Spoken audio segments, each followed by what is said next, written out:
ഈ എംബ്രാൻ്റെ സ്ക്രിപ്റ്റ് ഞാൻ ദുബായിലെ ആശീർവാദിൻ്റെ ഓഫീസിൽ പോയി അവിടെ വെച്ചിട്ടാണ് ഞാൻ ആദ്യമായിട്ട് ലാൽ സാറിനോടും ആൻ്റണിയോടും നറേറ്റ് ചെയ്യുന്നത്. ഇപ്പോൾ ലാലേട്ടൻ ആസ് യൂഷ്വൽ ആൻ്റണി ആ കുട്ടി 5-6 ഹെലികോപ്റ്റർ എന്നൊക്കെ പറയുന്നുണ്ട് എന്ന് പറഞ്ഞ് അങ്ങനെ പറഞ്ഞുള്ളൂ. നമസ്കാരം.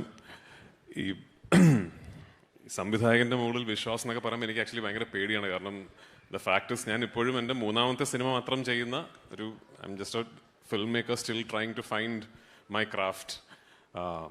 ആൻഡ് എസ്പെഷ്യലി ഇന്ന് ഈ സദസ്സിലിരിക്കുന്ന എത്രയോ ലെജൻഡറി ആയിട്ടുള്ള ഫിലിം മേക്കേഴ്സിന് മുമ്പിൽ വെച്ചാണ് ഇതൊക്കെ പറയുന്നത്. എപ്പോഴും എല്ലാവരും പറയുന്നുണ്ട് ഞാൻ ഫിലിം മേക്കിംഗ് പഠിച്ചിട്ടില്ല. ഞാൻ ആക്ച്വലി ഫിലിം മേക്കിംഗ് ഒരുപാട് പഠിച്ചിട്ടുണ്ട്. ഞാൻ ഈ ഇരിക്കുന്ന സംവിധായകരുടെ കൂടെ ഒക്കെ വർക്ക് ചെയ്യുമ്പോൾ ഞാൻ ഫിലിം മേക്കിംഗ് പഠിച്ചതാണ്. They are the best universities to learn from.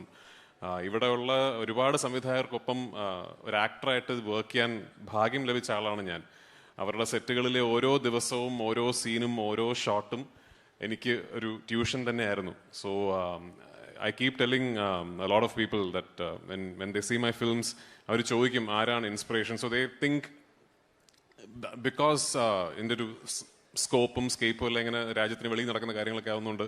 ഏതോ ഹോളിവുഡ് സിനിമകൾ എൻ്റെ ഇൻസ്പിറേഷനൊക്കെ ഇരിക്കുന്ന ജോഷി സാറും ഷാജി ഏട്ടനും സത്യൻ സാറും ഒക്കെ തന്നെയാണ്. സിബി സാറുണ്ടെന്ന് എനിക്കല്ല, സിബി സാറൊക്കെയാണ് എൻ്റെ ആക്ച്വലി ഭയങ്കര അപ്പം I M been brought up on Malayalam cinema.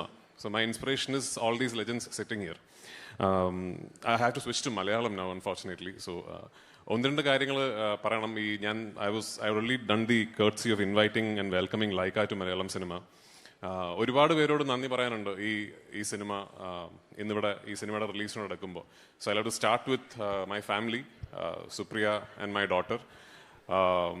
സുപ്രിയയ്ക്കും എൻ്റെ മോൾക്കും ഞാൻ സിനിമ ഡയറക്റ്റ് ചെയ്യുന്നത് ഇഷ്ടമല്ല.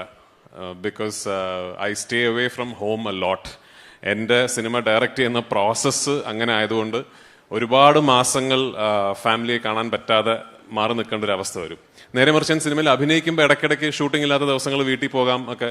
അപ്പം മോൾക്കൊക്കെ എന്നോട് ചോദിക്കും ഡയറക്ഷനാണോ അടുത്ത അഭിനയമാണോ എന്ന്. അപ്പോൾ ബിക്കോസ് ഷീ തിങ്സ് ഡയറക്ഷൻ ആണെങ്കിൽ അയ്യോ ദേ വീണ്ടും പോയി എന്നുള്ളത്. So thank you for putting up with the absence. Thank you for dealing with an absentee father and a husband. പിന്നെ എടുത്തു പറയേണ്ട ഒരാളുണ്ട്, എൻ്റെ സുഹൃത്ത്, my brother, my producer Antony Perumbavoor.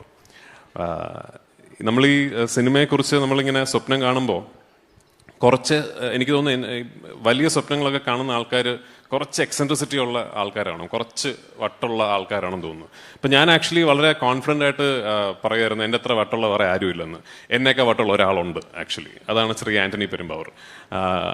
ഞാൻ ഈ സിനിമ എനിക്ക് തോന്നുന്നത് ആദ്യം ഇതിൻ്റെ ഐഡിയ പറയുന്നത് മുതൽ ഇത് ഏറ്റവും കൂടുതൽ ഇത് മനസ്സിലാകുന്ന ആള് എന്നെ സംബന്ധിച്ചിടത്തോളം ആൻ്റണി പെരുമ്പാവൂറാണ്.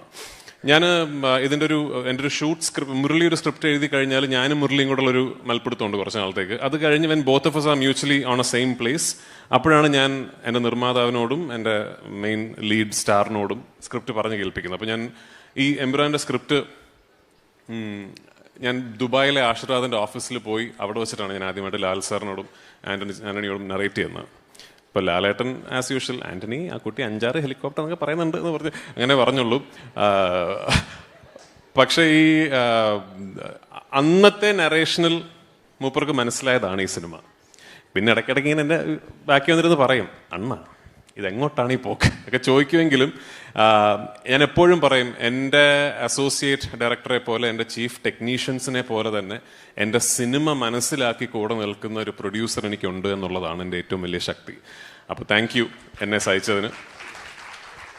നമുക്ക് ഈ സിനിമ കഴിഞ്ഞിട്ട് ഇനി ഒരു വലിയ പടമൊക്കെ ചെയ്യണം കേട്ടോ.